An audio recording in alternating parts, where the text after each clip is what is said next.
Halo Sobat Pendidikan, perkenalkan nama saya Aurelia Patricia Fernandes. Saat ini saya mengajar di SDN Pondok Rango 04 Pagi. Terima kasih atas kesempatan yang telah diberikan kepada saya, dan pada kesempatan ini saya akan memberikan tanggapan kritis tentang konsep pemikiran Ki Hajar Dewantara.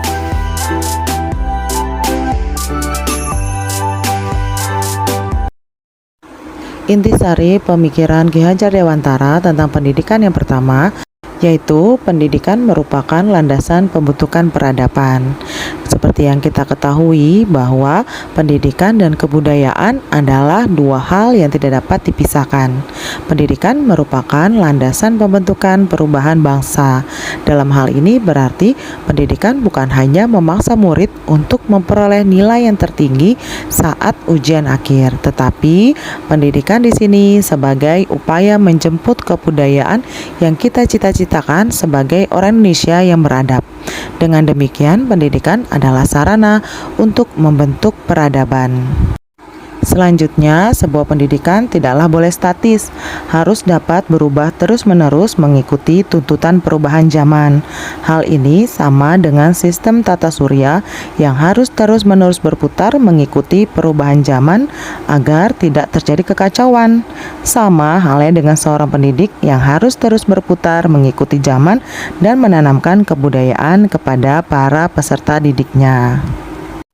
Pendidikan juga harus holistik atau seimbang. Pendidikan yang tidak memihak satu sisi saja, tapi dilakukan dengan seimbang. Menurut Ki Hajar Dewantara, bila pendidikan dilakukan dengan seimbang, maka akan mencapai kesempurnaan budi pekerti yang dapat membawa anak pada kebijaksanaan. Dengan demikian, pendidikan yang holistik dapat menciptakan anak-anak yang bijaksana. Proses pembelajaran yang mencerminkan pemikiran Ki Hajar Dewantara yang pertama adalah kegiatan mengamati. Mengamati di sini bisa mengamati teks bacaan, gambar, atau lingkungan sekitar. Yang kedua, kegiatan merenungkan. Merenungkan apa? Merenungkan gambar, teks bacaan, atau lingkungan sekitar yang tadi diamati. Yang ketiga, menemukan. Kegiatan menemukan. Menemukan ciri-ciri benda yang tadi murid renungkan. Lanjutnya adalah kegiatan mencoba. Dalam hal ini contohnya adalah melakukan langsung materi seperti membuat puisi. Selanjutnya kegiatan mengkomunikasikan. Kegiatan mengkomunikasikan dapat dilakukan dengan memberikan kesempatan kepada murid untuk membacakan puisi yang telah dibuatnya di depan kelas. Lalu kegiatan merefleksikan pembelajaran. Apakah senang atau tidak senang dalam kegiatan pembelajaran yang dilakukan murid. Selanjutnya, kegiatan merayakan. Kegiatan merayakan ini dapat dilakukan dengan bernyanyi untuk membangkitkan semangat belajar pada murid. Kegiatan yang harus dilakukan agar proses pembelajaran sesuai dengan pemikiran Ki Hajar Dewantara menurut saya yaitu dengan melakukan pembiasaan.